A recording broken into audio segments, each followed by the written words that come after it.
Would you have any advice for them how to deal with that rejection potentially? Many things. One is, first of all, it's their job to say no. They will have hundreds of people coming to them all the time. They have 30 seconds to spend on a deck, and they will ultimately make very few bets. So they will miss things all the time. And there's so many stories, if you go, of how many very famous venture capitalists who are the most successful in the world missed Google, they missed Facebook, they declined all of some of the biggest companies in the world because of some reason of I don't agree with this and I think you're wrong with that. And so every entrepreneur, regardless of how successful they will be and are have been, will have been turned down by so many people. And so I think it's trying not to take it personally. And it doesn't mean that your business isn't going to work. It might be it's not a fit with that investor, or indeed the investor might just be wrong. And ultimately, you as the entrepreneur will know your business and your industry and what you're trying to do and that problem you're solving better than anyone else.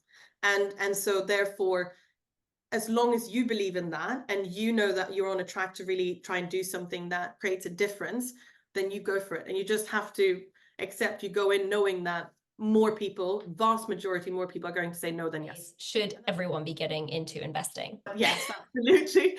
Everyone should. And then it comes back to that pension point of, unless you don't have a pension for whatever reason, you are already an investor. So that money is invested. That is about your future retirement. So I think that's a great starting point. If you don't have extra savings beyond a kind of emergency fund to put into the stock market, then I think taking an interest in your pension is a given thing, because you can't take that money out until you retire, and it's there and it's invested. So trying to understand more about that, and if you, to the extent that you feel comfortable, would want to make decisions around that, because again, you don't have to pick individual companies, but it's even just understanding which funds is that invested in, what does that mean, what else could I choose if I wanted to change some of it, and just again, speak to your pension provider. They owe you to tell you all of that information. So I think that's a good way to try and, at least on the understanding path. I think the other part of it is there's so many platforms today that give access to markets, as we talked about, where you can start with. So our minimum is £1 on TILLIT. So you can go in on TILLIT and you can read all about the funds, and you can even build through our portfolio builder. You can always construct a portfolio already as well before you put any money in, and you can read about those funds, you can watch those videos, all of that stuff.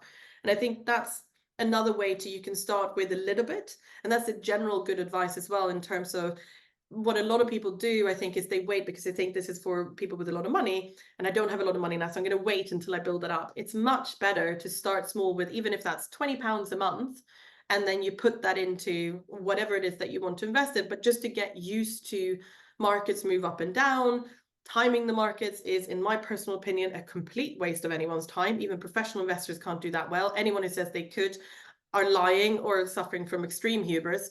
And so I think it's just better to try and understand it, take a long-term view, and do little and consistently, and understanding, why are you investing? What is the goal you have? What is the timeline you have? And again, back to what we talked about earlier, what is the kind of world that you believe in, and what is it that, where do you think the long-term opportunities for growth, which is really what investing is all about, are really, and therefore, where do you want to park your money?